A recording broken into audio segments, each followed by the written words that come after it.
Shalom, hallelujah. Shalom, praise the name of the Lord. King of glory, Jesus of Nazareth, the Alpha and the Omega, the Lion of the tribe of Judah,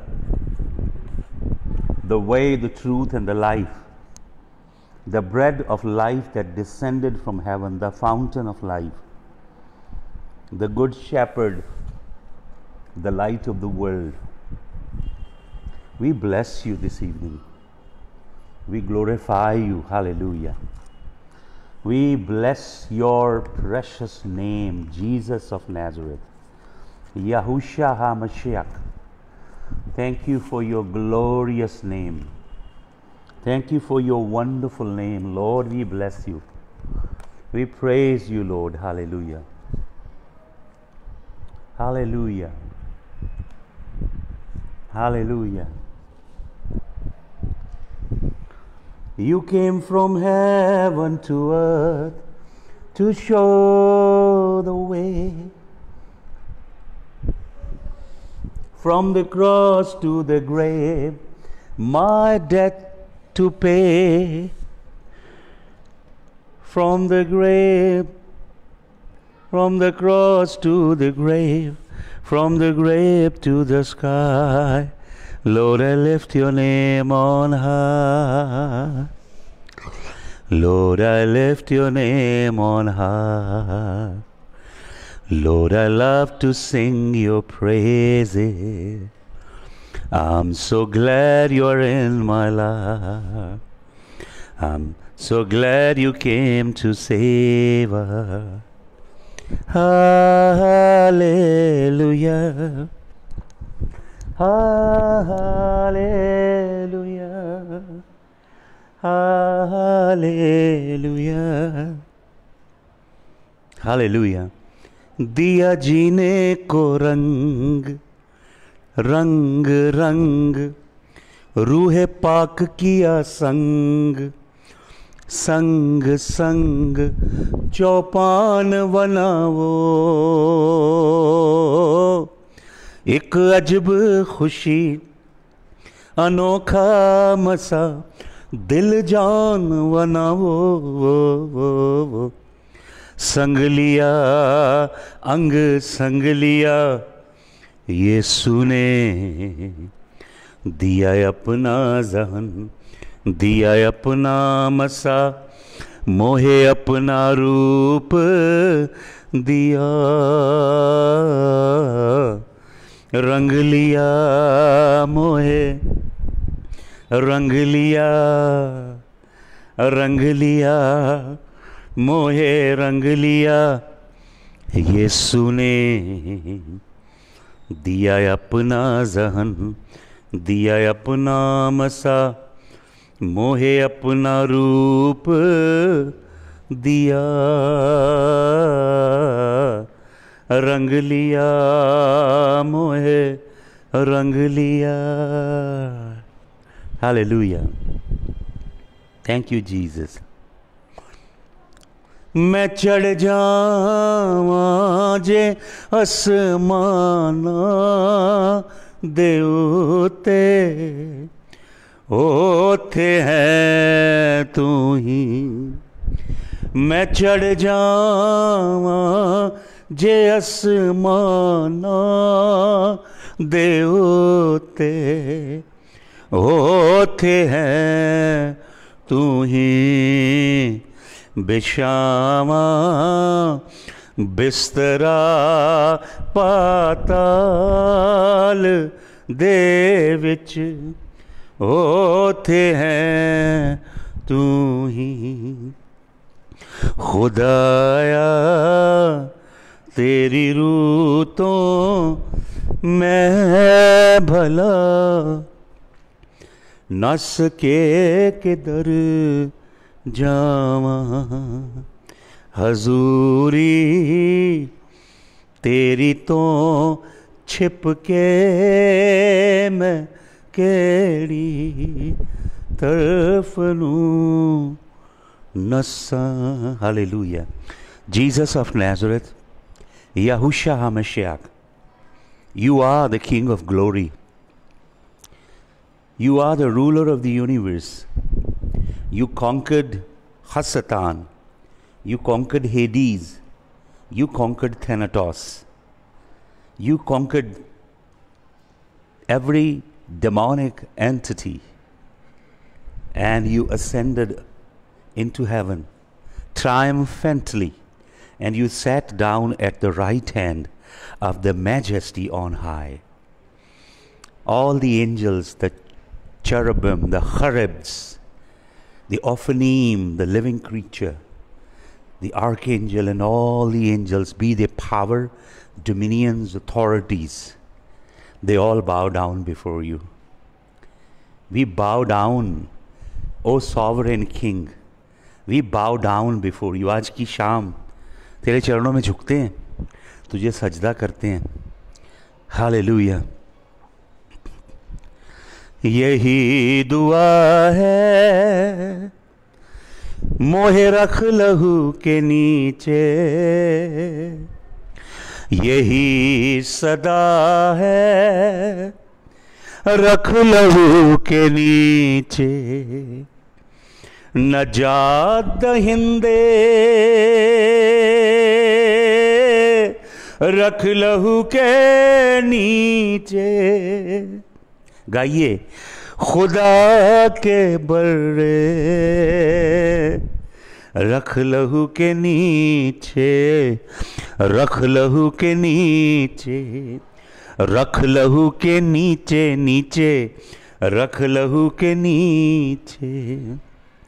लहू को पुकारे, लहू में धुले, लहू की कुवत में बढ़ते चले.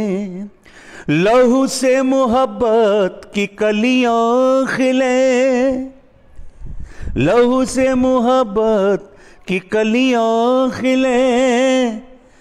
खुदा के बर्रे, रख लहू के नीचे, रख लहू के नीचे, रख लहू के नीचे, रख लहू के नी. Father, we invoke the blood of the Lamb, glorious blood, blood that conquered hell and all its cohorts, blood that prevailed over this world, the glorious blood of Jesus of Nazareth. We worship the blood. We come in adoration. We come in deep gratitude to the blood of the Lamb. The blood of Jesus is my defense in heaven. The blood of Jesus is my legal attorney. The blood of Jesus silences every accusing voice in the supreme court of Yahweh, my Father. The blood speaks better than the blood of Abel. The speaking blood, the living blood, the covering blood, the atoning blood, the forgiving blood. Hallelujah. The cleansing blood, the healing blood. Hallelujah. There is power in the blood. There is all the virtues of heaven hidden in the blood of the Lamb. All blessings are in the blood of the Lamb. So I sprinkle your blood over everyone. Over Devinder Kular and her family. Sprinkle the blood over Bobby Art, over Karamjit Kaur, Harpal Bajwa, over Daljit Singh, over your daughter Light of Jesus, over Angela Droch. Lord, I plead the blood. I sprinkle the blood over John Thomas, over Brother Sahil from Pakistan. I plead the blood over Wrinkle Gaba Kathuria. I, Lord, sprinkle the blood of Jesus over Sabi Surjit. I cover him, his household, under the blood. Ruby Sanghera from Britain. I cover her household under the blood. And even her sister Taljinder under the blood. Komal Masih under the blood. And her family under the blood. Agnes Lal and her family under the blood. Vinod Christian from Canada. And his wife Vinodini Christian and his children and their children under the blood of the Lamb. Hallelujah. Lord, I bring Dorothy Thapa under the blood of the Lamb right now.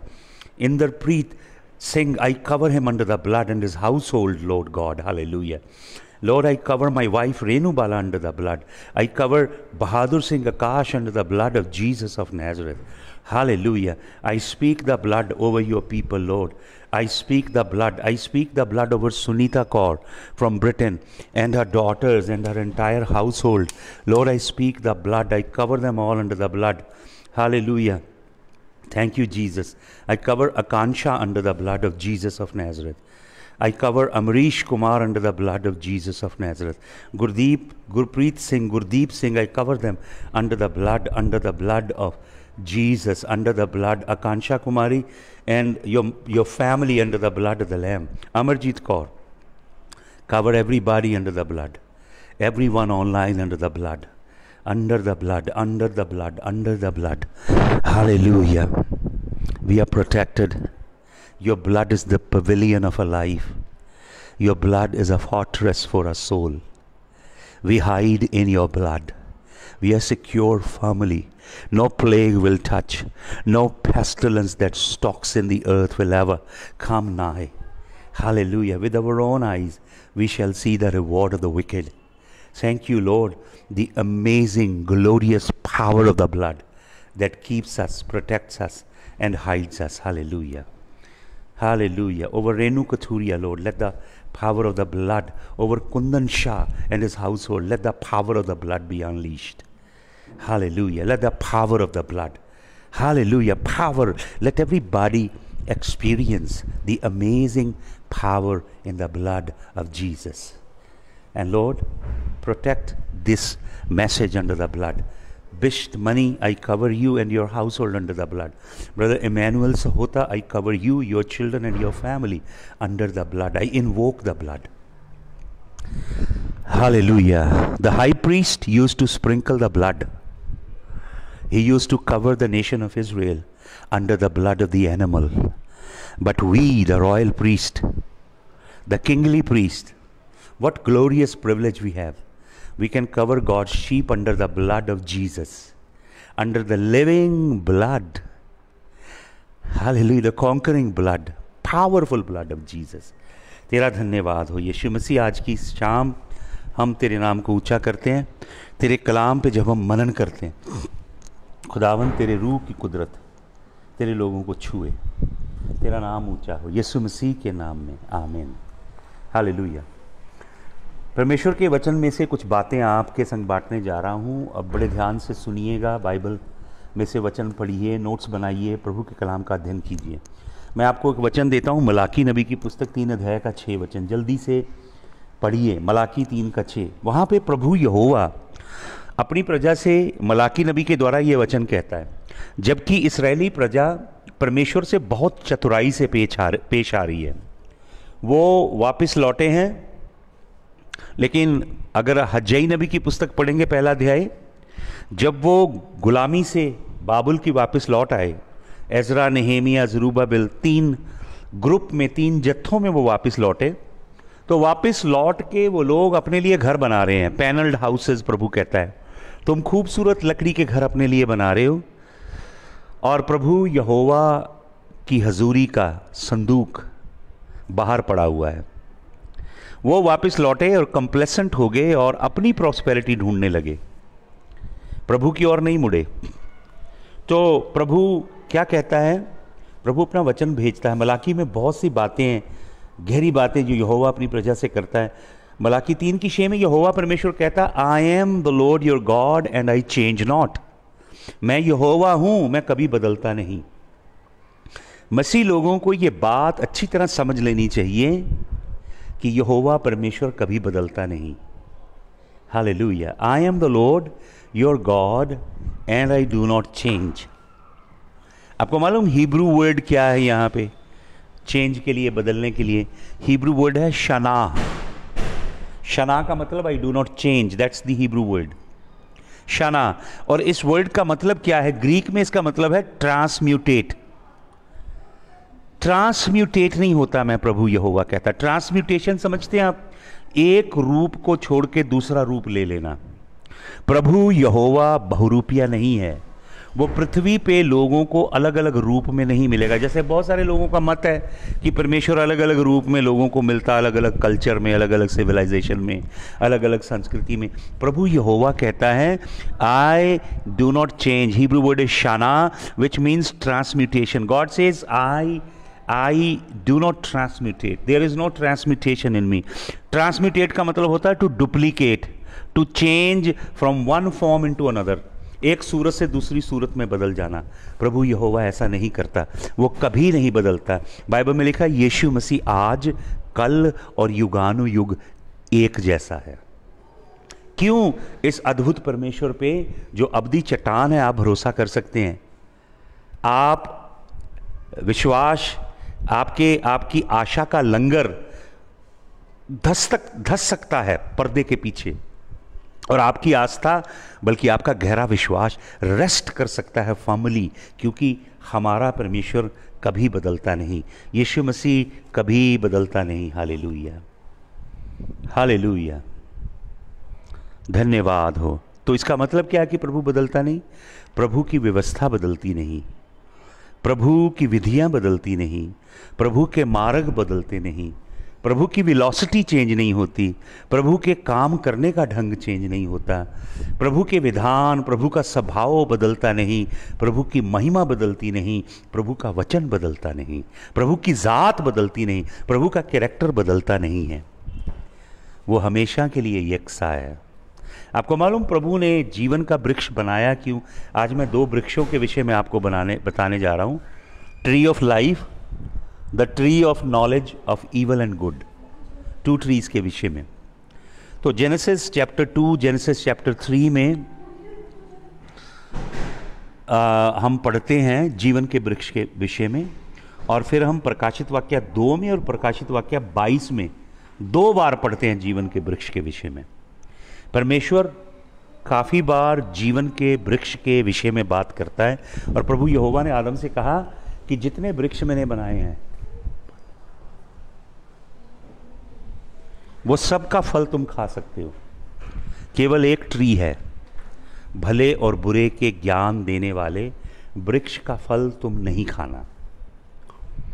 प्रभु ने सब dos कहा Adam को, एक ही don't था, बाकी सारे dos थे, only 1 don't. Hallelujah. देखिए शैतान किस में भरमाने के लिए आया उनको, एक जो डोंट था उसमें भरमाने के लिए आया। बाइबल में ये 2 वृक्ष हैं। मैं आपको मालूम, अफ्रीका में जो विचेस होती हैं, जादूगर होते हैं, जो विज़र्ड होते हैं, जो वॉरलॉर्ड्स होते हैं, ये जो विचेस होती हैं ये बिलीव करती हैं कि एक ऐसा दिन आता है जब 2 ट्रीज की लड़ाई होती है आपस में। 2 trees fight with each other. वृक्षों की, ट्रीज की लड़ाई, भले और बुरे के ज्ञान का वृक्ष और जीवन देने वाला वृक्ष। Hallelujah, hallelujah. अगर हम पढ़ेंगे प्रकाशित वाक्य में, तो प्रकाशित वाक्य में परमेश्वर का वचन क्या बता रहा है? परमेश्वर का वचन बता रहा है, there is a woman, she is the mother of all the harlots of the earth. पृथ्वी की सब व्यभिचारी स्त्रियों की माता है वो, और वो एक बीस्ट के ऊपर बैठी है। और मैं आपको बताता हूँ, अक्सर परमेश्वर के कलाम में प्रभु क्या कहता है, जब प्रभु कहता है मैं अपनी जजमेंट भेजूंगा, जब तुम मेरी विधियों को, मेरे हुक्मों को नहीं मानोगे, मेरी व्यवस्था को पाँव के नीचे रौंदोगे, प्रभु कहता है I will send the sword, I will send the famine and I will send the pestilence. 3 चीज़ें बोलता है प्रभु। मैं तलवार भेजूंगा, फिर प्रभु कहता मैं अकाल भेजूंगा, फिर प्रभु कहता मैं पेस्टिलेंस भेजूंगा। ये अभी पेस्टिलेंस है पृथ्वी पे। बेशक इसे मनूवरिंग की है चाइना की लैब में, वुहान में। Maybe this is a biological weapon to bring down the western civilisation. Maybe there is a big conspiracy behind it, but ultimately it is sovereign God who permitted it to be unleashed upon the earth. And this vicious virus has brought down the whole world to a screeching halt. Mankind has never ever seen anything like this. Everything has come to a standstill. तो ये है virus, plague. और प्रभु इसके बाद क्या कहता है, अगर तुम इन 3 सजाओं, 3 जजमेंट के बाद भी सुधरे नहीं, मेरी और नहीं मुड़े, और तुम अन्य जाति के गंदे घिनौने काम करते रहे, तो प्रभु कहता है I will send the beast, जिसे हिंदी पंजाबी में तो जंतु लिखा है, लेकिन प्रभु कहता है 4th judgement will be the beast. The beast is the governmental system. Beast is a religious, political and economic system that is absolutely pagan and ungodly to the core, that will persecute God's people. Beast क्या है, जंतु क्या है? एक इस तरह की सरकार है जो सियासी है, राजनीतिक है, धर्म उसके अंदर जुड़े हैं दुनिया के, और जो इकोनॉमिक है, जो पूरी दुनिया को क्लैंप डाउन करेगी, और उसका राजा होगा एंटाई क्राइस्ट। वो बीस्ट है, उस बीस्ट के ऊपर राइड कर रही है ये औरत। ये जितनी हार्लट हैं पृथ्वी की, उनकी मां है। जितने घिनौने गंदे काम हैं पृथ्वी के ऊपर, जितने इंसान के बनाए अपने मार्ग, अपने राह प्रभु तक पहुंचने के, वो सब उनकी मां है ये हार्लट, और बीस्ट को राइड कर रही है। आपको मालूम, जो प्रकाशित वाक्य के अंदर 4 घोड़े हैं, सुनिए ध्यान से, 6 अध्याय प्रकाशित वाक्य में, 4 horses, they are called the 4 horses of the apocalypse. Zechariah also saw those 4 horses. He just describes the color of one horse little bit differently, but there is no discrepancy. If you dig deeper into the Hebrew, the meaning is even more profound. तो ये जो 4 horse's हैं, 4 घोड़े हैं, अगर दूसरे की मैं बात करूं तो दूसरा जो है रेड हॉर्स है। रेड का मतलब वो वॉर लेकर आ रहा है, और उसका जो राइडर है उसके हाथ में सोर्ड है, वेपन है, वेपन ऑफ मास एनहाइलेशन, लोगों को मारने का हथियार है उस घोड़े पे बैठे सवार के पास। उसके बाद जो दूसरा घोड़ा है वो काला है, उसके हाथ में स्केल्स हैं, तकड़ी हैं, तराजू हैं, और वो तोलता है। और फूड कमोडिटीज़ बहुत महंगी हो गई हैं, अनाज, खाने पीने की चीज़ें बहुत महंगी हैं, हाइपर इन्फ्लेशन है पृथ्वी पे, अनाज की कमी है, खाने पीने की चीज़ों की किल्लत है, एक तरह का अकाल है, वो महंगी चीज़ें बिक रही हैं पृथ्वी पे। वो सेकंड हॉर्स है। और उसके बाद जो थर्ड हॉर्स है उसे पेल ग्रीन हॉर्स इंग्लिश में कहा गया है, लेकिन जो ग्रीक वर्ड है उस हॉर्स के लिए, वो एक घोड़ा है, चौथा घोड़ा, जिसका नाम लिखा हुआ है बाइबल में, ग्रीक में, और उसका नाम है क्लोरोस। क्लोरोस वो ग्रीक वर्ड है जहाँ से हमारा इंग्लिश का वर्ड निकलता, क्लोरोफॉर्म, एक रासायनिक पदार्थ है। तो फोर्थ जो हॉर्स है, जो पेल ग्रीन है, वो केमिकल वॉर की ओर इशारा कर रहा है। पृथ्वी के ऊपर जो केमिकल लड़ाई लड़ी जाएगी, केमिकल वेपन से, जिसमें और वायरसेस अनलीश किए जाएंगे लोगों के ऊपर, जो ये चल रही है अभी। और उसके बाद जिसको पहले ऑर्डर में दिया गया, उसके बाद क्या है, फर्स्ट ऑर्डर में है वाइट हॉर्स। जो वाइट हॉर्स पे बैठा है उसके पास सिर्फ बो है। he has conquered and he has been conquering the nations of the earth, and he has a wreath, crown नहीं है, जो ग्रीक वर्ड है वो है रीथ, उसके सर के ऊपर जो रखी गई है, जो विक्टर का क्राउन होता है। ओलंपिक में जो अलग अलग गेम्स में, स्पोर्ट्स में जीतते थे, जो उनको क्राउन दिया जाता था, वो जीतता हुआ आ रहा है। दुनिया की गवर्नमेंट्स, दुनिया की सरकारें, दुनिया की हुकूमतें उसके चरणों में घुटने टेक देंगी, सब दुनिया की, और उसे अपना एक यूनाइटेड मोनार्क मानेंगी, और वो एक यूनाइटेड गवर्नमेंट चलाएगा। और सब political government, political parties, Democrats, Republican, जितनी हमारे देश की अलग अलग देशों की पार्टीज़ हैं, सब उसको सब्जेक्ट हो जाएंगी। हालेलुया। हम कितना करीब हैं, कितना करीब हैं, और कितनी हैरानी की बात है कि चर्च सो रही है। चर्च इज स्लीपिंग, कलीसिया सो रही है, लेकिन सच्ची जो दुल्हन है वो सजग है। जो दुल्हन है, जिसने दूल्हा के संग जाना, वो सजग है, वो जाग रही है। तो बाबिलोन में सब कुछ पैदा हुआ। मैं आपको बाबिलोन के ऊपर टीचिंग दूंगा, बहुत डीप स्टडी है। सब कुछ बाबिलोन से शुरू हुआ। प्रकाशित वाक्य के अंतिम अध्यायों तक और उत्पत्ति के 11 अध्याय से लेके बाबिलोन बाबिलोन बाबिलोन, बाबुल की नगरी का ही जिक्र है बाइबल के अंदर। बाबुल में सब कुछ शुरू हुआ। ये जो ट्रीज हैं दो, ये बिल्कुल गार्डन के बीच में हैं। और जो भले और बुरे के ज्ञान देने वाले ट्री का फल है वही चखा हमारे माता पिता ने। उन्होंने जीवन के वृक्ष का फल नहीं खाया। They could not, after having tasted from the fruit of the tree of the knowledge of evil and good, God would not permit them to eat from the tree of life. क्यों नहीं प्रभु ने जीवन के वृक्ष से खाने दिया उनको इसके बाद? क्योंकि वो पाप में ही अमर हो जाते। अगर जीवन के वृक्ष से खा लेते तो पाप अमर हो जाता और मोक्ष, निर्वाण, छुटकारा जगत में नहीं आ सकता था, रिडेम्पशन नहीं आ सकती थी। तो परमेश्वर ने जीवन के वृक्ष का जो राह है उसे सिक्योर किया। खरब, खरबीम, मैंने आपको बताया द हिब्रू वर्ड खरब means the dominant power, the one who grabs, the one who holds, the one who is a dominant power, वो होते हैं खरब, खरूबीम, जिसे करूबीम कहा गया है। हालेलुया, वो खरब है ओरिजिनल हिब्रू वर्ड। तो प्रभु ने उसकी प्रोटेक्शन की और खरब उसकी रक्षा कर रहे हैं, और एक तलवार है जो मूविंग सोर्ड है जो वहाँ पे उसकी रक्षा कर रही है। तो ये जो भले और बुरे के ज्ञान का वृक्ष है, इसने हमारी माता हवा को और हमारे पिता आदम को ऑफर क्या किया? 3 चीज़ें ऑफर की। Lust of the eye, lust of the flesh, the pride of life. इन 3 चीज़ों को एजिटेट किया। जब उसने वृक्ष के पास गई और उस फल को देखा तो 3 ऐसी चीज़ें एक्टिवेट हुई हवा के अंदर। Lust of the eye, lust of the flesh, pride of life. शरीर की अभिलाषा, आंखों की अभिलाषा और जिंदगी का घमंड।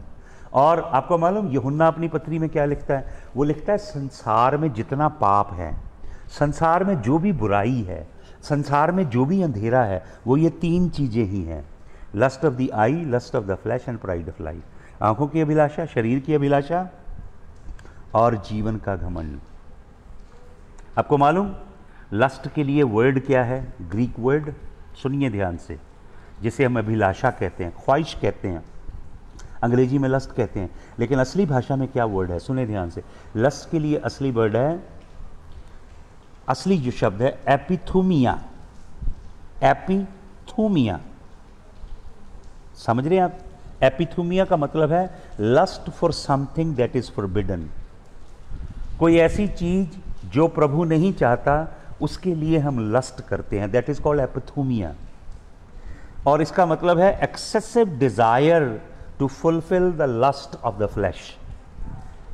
इंसान के अंदर एक कंपल्सिव इच्छा है शरीर की मर्जी पूरा करने की, शारीरिक चीज़ों की एक ऐसी कामना है। इंसान दौड़ रहा है, मतलब उसके आगे घोड़े जुते हुए हैं जो इंसान को खींचते जा रहे हैं कि मुझे और चाहिए, मुझे और चाहिए, मुझे और चाहिए, मुझे ये भी हासिल करना है, मुझे वो भी लेना है, मुझे वो भी लेना है। ये है लस्ट ऑफ द फ्लैश जो हवा के अंदर एक्टिवेट हो गई।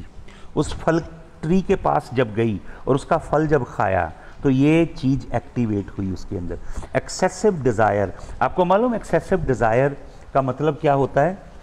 एक्सेसिव डिज़ायर को कलाम क्या कहता है? इंसान के अंदर जो बहुत लालसा होती है, बहुत कामना होती है, मैं ये भी हासिल कर लूँ, 2 मेरे और घर हो जाएं। मान लो आप इंग्लैंड में रहते हैं, आप कॉवेंट्री में रहते हैं, आप चाह रहे हैं कि इल्फर्ड में भी एक घर मिल जाए, ऑक्सफोर्ड में भी एक घर और मिल जाए, कुछ शॉपिंग कॉम्प्लेक्स मुझे मिल जाएं बर्मिंघम में, या लेस्टरशायर में मेरे को एक बड़ा लॉज मिल जाए, मेरे और बिजनेस हो जाएं, और मेरे कारोबार हो जाएं, और 2 नई गाड़ियां मैं ख़रीद लूं, और फलानी संसारिक चीज़ें। ये जो कामना है इसका कोई अंत नहीं है। प्रभु क्या कहता है आपको मालूम?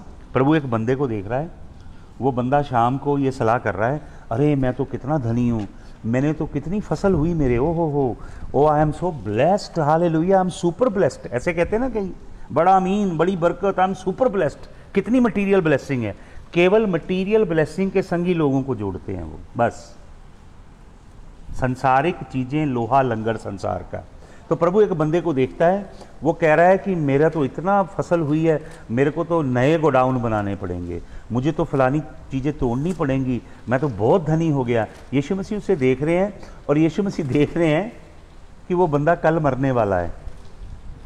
आज वो ये प्लान कर रहा, कल उसकी डेथ होने वाली है। तो क्या कहता है प्रभु? प्रभु कहता है कि कल तेरी मौत हो जाएगी। और प्रभु क्या कहता है? प्रभु कहता है कि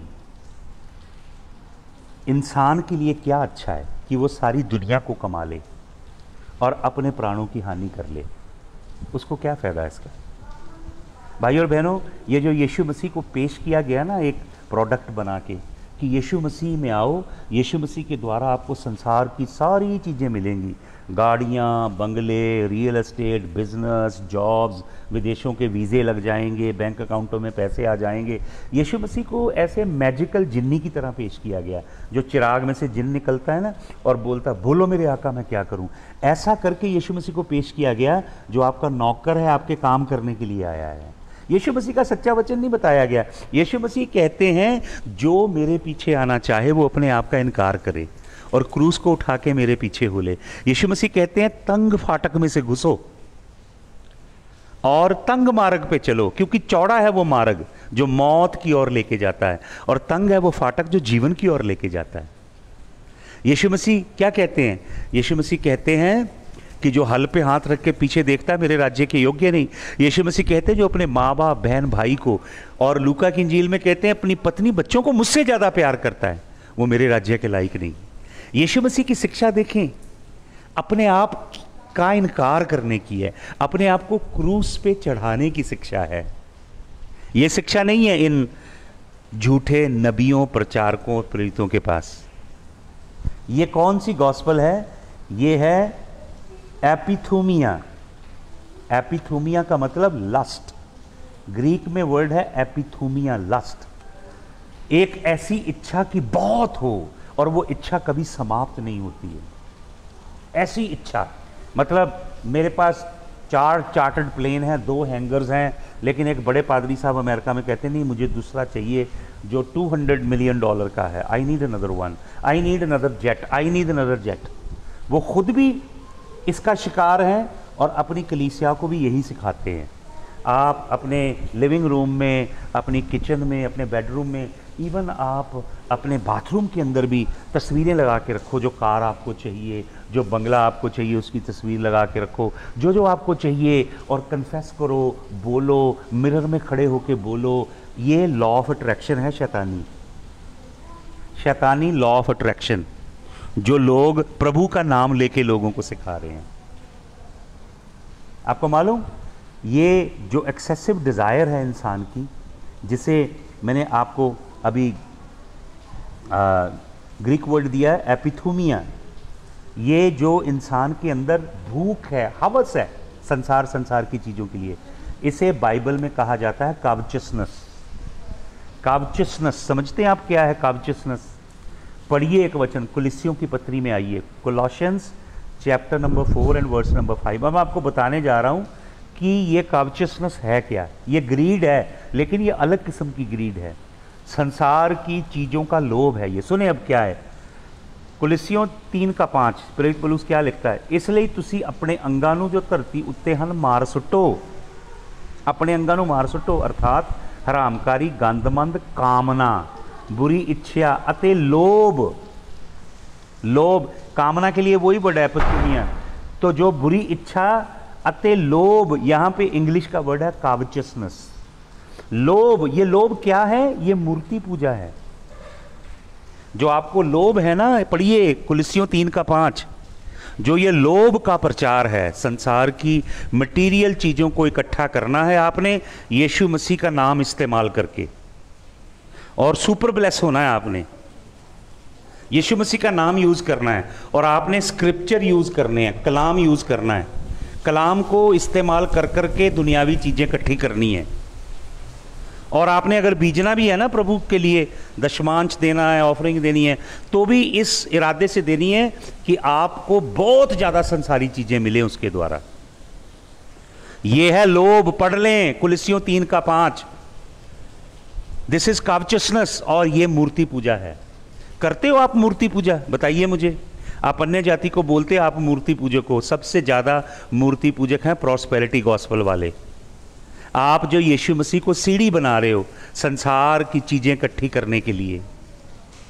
प्रभु के पीछे लोग आ रहे हैं संसारिक चीजों के लालच में, अनंत जीवन, मोक्ष, अवधि शांति, आनंद, पापों की क्षमा, नया जीवन, स्वर्ग के राज्य में दाखिला, पवित्र आत्मा के द्वारा नव जीवन पाना, परमेश्वर के राज्य के वारिस होना, परमेश्वर के पुत्र कहलाना, यीशु मसीह के लहू के सानिध्य में आना, यीशु मसीह के लहू से धुल जाना, ये चीजों का प्रचार नहीं हो रहा है। संसारिक चीजें आपको मिलेंगी। क्या लिखा है यहां पे? ये मूर्ति पूजा है, ये है लस्ट, एपोथुमिया। एपोथुमिया बनती है कावचसनस, और कावचसनस बनती है मूर्ति पूजा। आपको मालूम ये क्या वर्ड है यहां पे? प्लियानोकेस ग्रीक वर्ड है, प्लियानोकेस। प्लियानोकेस का मतलब excessive lusting for the things of the world. You use scriptures, you manipulate scriptures, you use the name of God in a gimmick to fulfill the lust of your flesh. अपने self को सर्व कर रहे हैं आप, अपने self को।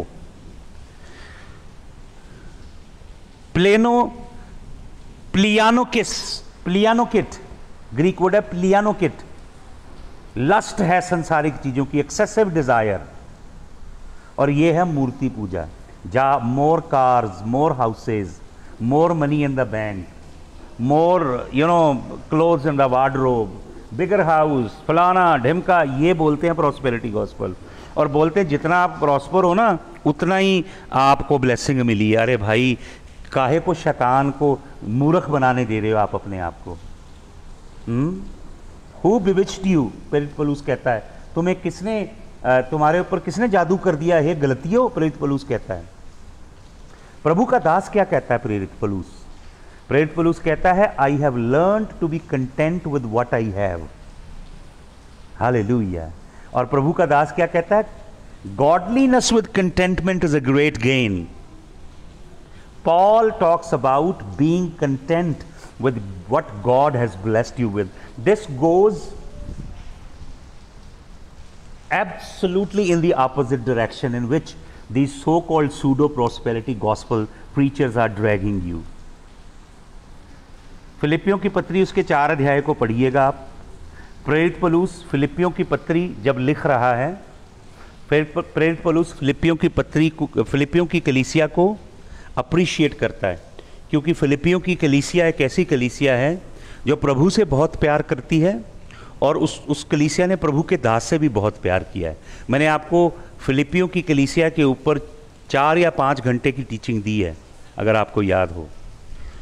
तो प्रेरित पौलुस फिलिपियों की कलीसिया को अप्रिशिएट करता है, क्योंकि फिलिपियंस वो लोग हैं जो प्रेरित पौलुस को फाइनेंशियली सपोर्ट करते रहे।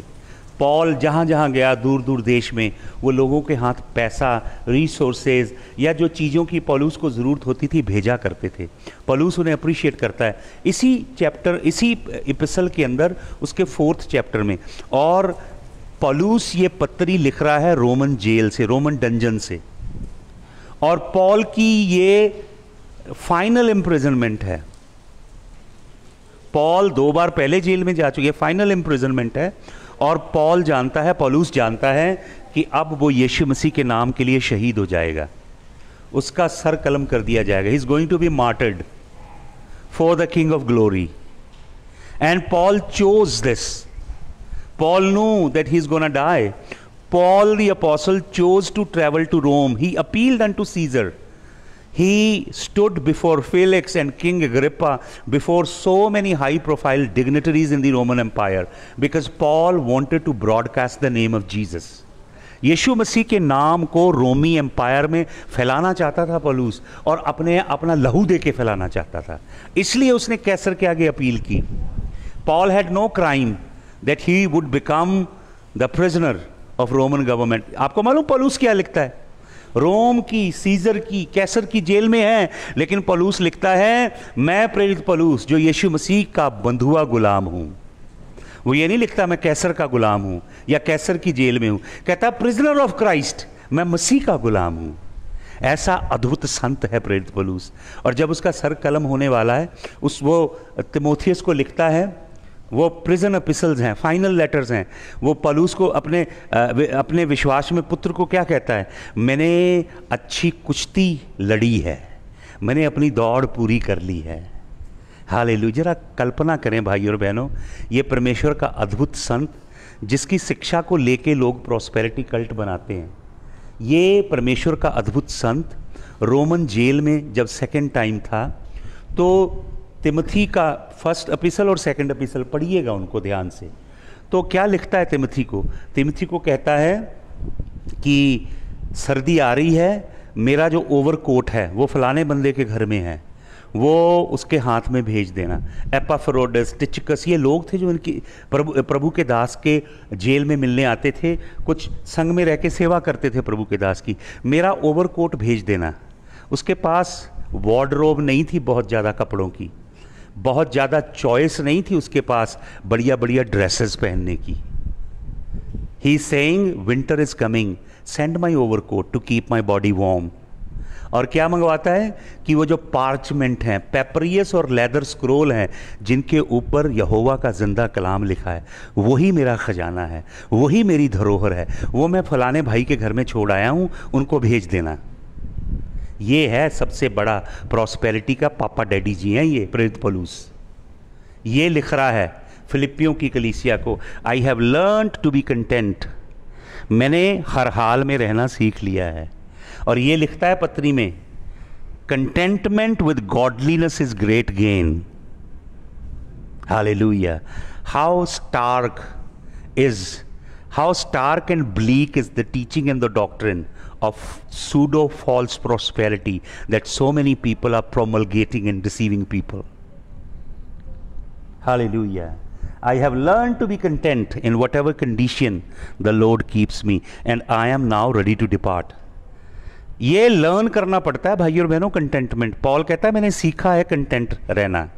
अपने जीवन के आखिरी पड़ाव में प्रेरित पौलुस कहता है you have to learn to find contentment. ये ग्रीड है, एब्सोल्यूट ग्रीड। मैंने आपको बताया ये ग्रीड, ये लस्ट है, एपिथोमिया, दैट्स द लस्ट। एंड प्लियानोकिट, this is idolatry. This is taught you under the guise of pseudo prosperity cult. Hallelujah. तो क्या कहता है प्रेरित पौलुस? हालेलुया। कहता मैं अब तैयार हूं प्रभु के पास जाने के लिए। Hallelujah, hallelujah. यहाँ पे जो वर्ड है ना, प्रेरित पौलुस कहता है मैंने सीखा है कि जिस हाल में मुझे प्रभु रखे उसमें मैं रहूं। जो यहाँ पे वर्ड है आई हैव लर्नड, मैं आपको स्क्रिप्चर नहीं दे रहा हूँ, फिलिपियों की पत्री 4 अध्याय में से आप इस स्क्रिप्चर निकाल के देखें। प्रेरित पौलुस यहाँ पे एक वर्ड यूज करता है, that the Greek word that I want to tell you is very very powerful. When Paul says I have learned to be content in whatever condition the Lord keeps me in, the word that Paul says I have learned, the word for learned, मैं आपको बता रहा हूं वो word क्या है। वो word है ऑटोअर्कियो। ऑटोअर्कियो, ऑटो का मतलब, या ऑटो का मतलब होता है सेल्फ, अर्कियो का मतलब होता है पुश अवे, वार्ड ऑफ। मैंने क्या सीखा है, सुने ध्यान से। प्रेरित पौलुस कहता है मैंने क्या सीखा है, ऑटोअर्कियो, सेल्फ। ये जो सेल्फ है आपका, self, me, mine, my self, ये जो सेल्फ है आपका, यीशु मसीह कहते हैं जो मेरे पीछे आना चाहे, he who wants to follow me let him deny his self.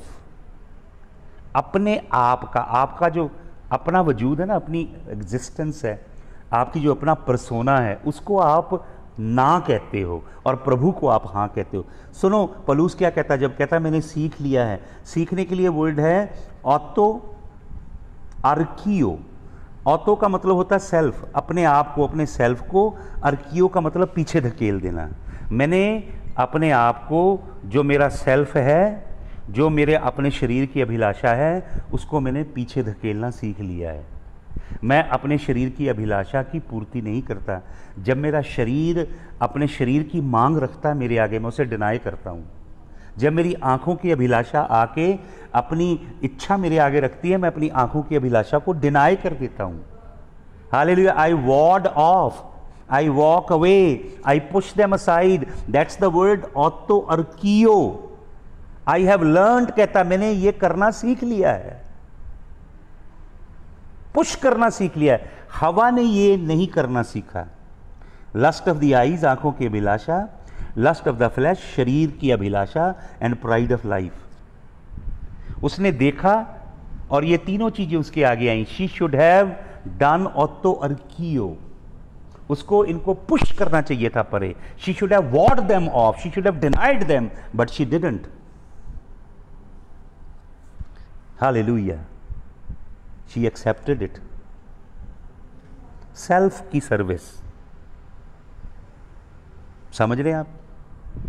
यह है भले और बुरे के ज्ञान का वृक्ष। भले और बुरे के ज्ञान का वृक्ष, the tree of the knowledge of evil and good will make you serve your self. अगर आप ऐसी शिक्षा ले रहे हैं जो आपको अपने सेल्फ की सेवा करना सिखा रही है, ऐसी चर्च में, ऐसे पासवानों के पास, ऐसे प्रेरितों, ऐसे नबियों के पास जा रहे हो, तो आप भले और बुरे ज्ञान के वृक्ष का फल खा रहे हो, आप जीवन के वृक्ष का फल नहीं खा रहे हो। और भले और बुरे के ज्ञान के वृक्ष का फल मौत पैदा करेगा, मृत्यु देगा। अंत में डेफिनेटली मृत्यु मिलेगी, आपको अनंत जीवन नहीं मिलेगा। यीशु मसीह कहता, जो मेरे पीछे आना चाहे वो ऑटोआर्कियो करे, अपने सेल्फ को पीछे फेंके। आपको मालूम, क्रूस पे अपने आप को चढ़ाना है जीवन का वृक्ष। यदि जीवन के वृक्ष के पास आप जाएंगे तो आप तभी जा सकते हैं जब आपने अपने आप को क्रूस पे चढ़ाया है। और अगर आप अपने सेल्फ की, अपना सेल्फ, इसको रिष्ट पुष्ट कर रहे हो, आपका सेल्फ जो डिमांड करता है, शरीर जो मांगता है, आंखों की अभिलाषा मांगती है, शरीर की ख्वाहिशें मांगती हैं, और आपने घमंड को, अहंकार है ना, कितना लोगों को अहंकार से भरे हैं मसीह लोग, बहुत सारे पासवान अहंकार से भरे हैं और कलाम से अपने अहंकार को जस्टिफाई भी करते हैं। तो ये अहंकार, शरीर की अभिलाषा, जीवन की अभिलाषा, ये है भले और बुरे के ज्ञान देने वाले वृक्ष का फल। ये आपको भले और बुरे के ज्ञान के वृक्ष की ओर लेके जा रहा है शैतान, ताकि आप अपने सेल्फ की पूजा करें। नार्सिस्टिक, बहुत सारे लोगों के अंदर नार्सिस्टिक एटीट्यूड है। It's just me, my self. और जीवन के वृक्ष का फल आपको क्रूस की ओर लेके जाएगा। आप क्रूस पे अपने आप को चढ़ाएंगे। आप अपने शरीर की सेवा नहीं कर रहे, आप मसीह की सेवा कर रहे हैं। हालेलुया। आपको मालूम, जो लस्ट के लिए शब्द है एपोथुमिया, मैंने आपको बताया। एपोथुमिया का अगर आप रूट वर्ड ढूंढेंगे, एपोथुमिया, इसका मतलब होता है ब्रीदिंग हार्ड आफ्टर, ऐसे करना। जब आप तेज तेज दौड़ते हो, ऐसे करते हो आप। जब आप कोई पाप करते हो, you know, when you are about to do something sinful, you breathe very hard. When you are about to do anything that is sinful, thing that is against the will and wish of the Lord Almighty, you automatically begin to breathe harder. Your blood pressure raises up. You know why?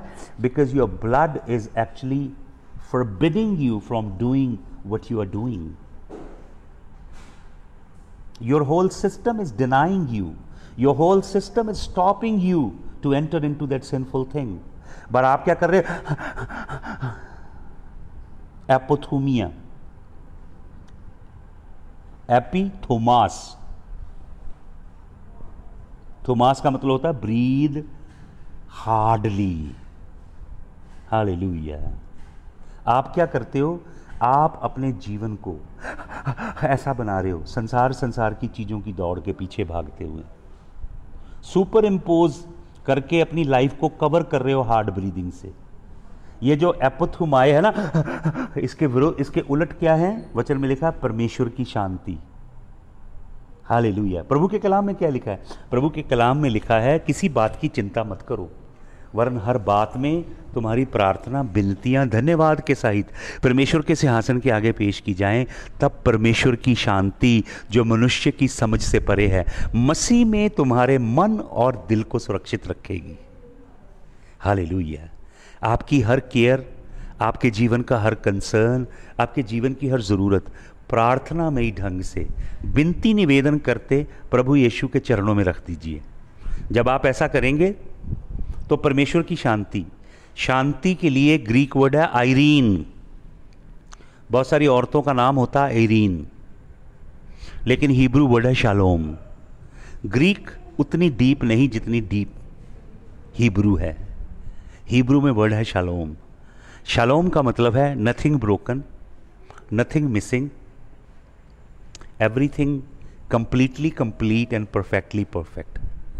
Shalom doesn't mean that there will not be conflict in your life. Shalom doesn't mean that you will not face the storms. Shalom doesn't mean that life will not throw curves at you. Shalom certainly means that there will be hardship, tough realities of life that you have to go through. But as you go through the storm of your life, Jesus will be holding your right hand and he will be by your side and he will teach you, he will coach you, he will train you, he will mentor you how to quell every storm, how to master every perfect storm that hits the deck of your life. यीशु मसीह आपके अंग संग होंगे। वो immunity नहीं देंगे आपको कि तूफान, परेशानियां, मुसीबतें, मुश्किलें, अब मैं आपको इम्यूनिटी दे देता हूँ, ये नहीं करेंगे। वो आपको सिखाएंगे उनके ऊपर जयवंत होना। हालेलुया। वो आपके अंग संग रहेंगे। आपको हार्डली ब्रीद नहीं करना। आपको मालूम ये काव्चसनेस है लोगों के अंदर। काव्चसनेस मूर्ति पूजा है। आप मुझे बताइए, आपने ये पाप नहीं किया मूर्ति पूजा का? और बंगला और गाड़ी और कार और बैंक बैलेंस और कपड़े और संसारिक चीज़ें किया नहीं आपने? ये प्रभु का नाम ले लेके किया है भाई और बहनों। Just wanting more, just wanting your way in everything. You cannot have your way. You have to surrender to the Lord and you have to pray and say to him, Lord, it's your way, not my will but your will. ये है जीवन का मार्ग, ये है जीवन का वृक्ष। हालेलुया। मैं एक वचन पढ़ना चाहता हूँ, प्रोवर्ब, नीति वचन, Proverbs chapter 3, and let me read verse number 18. नीति वचन, प्रोवर्ब, पंजाबी में से कहावतां कहते हैं। Proverb chapter number 3 verse number 18 सुनिए। ਜਿਹੜੇ ਉਹਨੂੰ ਗ੍ਰਹਿਣ ਕਰਦੇ ਹਨ ਉਹ ਉਹਨਾਂ ਲਈ ਜੀਵਨ ਦਾ ਬਿਰਸ਼ ਹੈ ਅਤੇ ਜੋ ਕੋਈ ਉਹਨੂੰ ਫੜੀ ਰੱਖਦਾ ਹੈ ਉਹ ਖੁਸ਼ ਰਹਿੰਦਾ ਹੈ। ट्री ऑफ लाइफ, जीवन का वृक्ष। हालेलुया। मैं कल सुबह आपको और गहरी बातें बताऊंगा। जीवन का वृक्ष कहाँ मिलता है? जिसका जीवन क्रूसित है। हालेलुया। जिसने अपने आप का इनकार किया है, जो जीवित नहीं, जिसके अंदर मसीह जीवित है। और वो जीवन जो वो जी रहा है वो मसीह के लिए जी रहा है। वो मसीह अपना जीवन उसके अंदर जी रहा है। वो है जीवन का वृक्ष भाई और बहनों। हालेलुया। और इस जीवन के वृक्ष को फल लगते हैं। प्रोवर्ब 11 एंड वर्स नंबर 30 पढ़िएगा। नीति वचन 11 का 30। ये आपके मुंह का फल है। ट्री ऑफ लाइफ को जो फ्रूट लगते हैं वो Galatians chapter number 5 verse number 22। Philippians 5:22 में क्या लिखा है? The fruit of the spirit. फल एक ही है, वो है अगापे, वो है अहावा, हिब्रू में अहावा। हालेलुया। अहावा, love, God kind love. It will produce 8 virtues in you. ये 8 स्वर्गीय अलौकिक चीजें आपके अंदर पैदा करेगा। गलतियों 5 का 22। आत्मा का फल, वहां आत्मा के फल नहीं लिखा है, आत्मा का फल है अहावा, अगापे। उसमें से 8 वर्चू निकलते हैं जिनका वर्णन, जो यीशु मसीह के कैरेक्टर, यीशु मसीह के स्वभाव, यीशु मसीह की नेचर है, वो 8 वर्चू। यीशु मसीह कैसा आप जानना चाहते हैं तो आप जाइए, अध्ययन कीजिए गलतियों 5:22। That is the nature of Jesus. वही बात प्रेरित पतरस अपनी पत्री में करता है। तो भाई और बहनों, जीवन के वृक्ष की ओर लौटे। जीवन का वृक्ष तंग मार्ग है, सकरा पथ है। जीवन का वृक्ष अपने आप की इनकारी का जीवन है। पाप, बदकारी, हरामकारी, गंदे काम भी करने और हालेलुया प्रेज द लॉर्ड भी करना, ये नहीं चलता। जीवन का वृक्ष का फल खाना है तो दो जीवन नहीं जी सकते आप। ईसाई नामधारी जीवन, बनावटी दिखावटी जीवन, और praise the Lord hallelujah, convention I, meeting I, बहुत जंप मार रहे हैं, कूद रहे हैं, और जीवन के अंदर कुछ भी नहीं है, कोई सब्सटेंस नहीं है। यीशु मसीह के कद तक पहुंचना है हमने, यीशु मसीह के स्वभाव में ढलना है। ये है जीवन का वृक्ष। Hallelujah, the tree of life. May the Lord bless you and may the Lord keep you. May the Lord continue to lead you in the green pastures where you are fed on the divine manna. You eat from heaven the balanced food, the healthy wholesome food. और केवल knowledge मत accumulate कीजिए internet से। Internet पे बहुत सारे लोग बहुत सी नॉलेज इकट्ठा कर लेते हैं और वो नॉलेज उनकी जान का फंदा बनती है। प्रभु के चरणों में बैठे घुटने टेक के पवित्र आत्मा आपको सिखाएगा। प्रभु आपके ऊपर गहरे भेद खोलेगा। मैंने आपको बताया था 1 कुरिन्थियों 4:1 में, we are the steward of the mysteries of heaven and these mysteries are not picked up from a video on the YouTube or from a blog of from somebody's blog. These mysteries are imparted from above. उसके लिए आपको प्रभु के संग एक relationship develop करना है। Hallelujah. प्रभु आप सबको बहुत आशीष दे। कल आपसे मैं 11 o'clock फिर मिलूँगा। सबको जय यीशु मसीह की।